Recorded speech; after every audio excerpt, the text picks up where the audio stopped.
Hi friends, நம்ம கடலை பார்த்தீங்கன்னா இன்றைக்கி வந்து 2 வகையான ரோஜா பூவும் பல வகையான காய் வந்து நம்ம அறுவடை எடுத்திருக்கேங்க. இதில் வந்து 2 கலர் ரோஜா பூ வந்து ஃபேண்டா கலர் ஒன்று, பிங்க் கலர் ஒன்று, நமக்கு வந்து ரோஜா பூ வந்து எடுத்துக்கிட்டேங்க. அப்புறம் வந்து சிகப்பு வந்துட்டு வெண்டைக்காய் வந்து நமக்கு ரெடியாகவே இருந்துச்சு, அதையும் பறிச்சுக்கிட்டேன். சிறகவரையில் வந்து ஒரு சிறகவரை இருந்துச்சு, அதையுமே எடுத்துக்கிட்டேன்.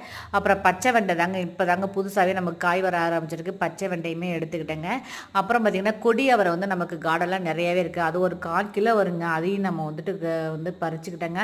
அப்புறம் பார்த்திங்கன்னா கொத்தவரங்காய் நமக்கு ரெடியாகவே இருந்துச்சு, அதையுமே பறித்து எடுத்துக்கிட்டேன். அப்புறம் காராமணி, சிகப்பு கலர் லாங் காராமணி இருந்துச்சு. எல்லாமே காய் வந்து முடிகிற ஸ்டேஜுக்கு வந்துச்சுங்க. ஏன்னா அப்புறம் பார்த்திங்கன்னா நெய் மிளகாய் வந்து நமக்கு நிறையவே இருந்துச்சுங்க, நெய் மிளகாயும் எடுத்துக்கிட்டேங்க.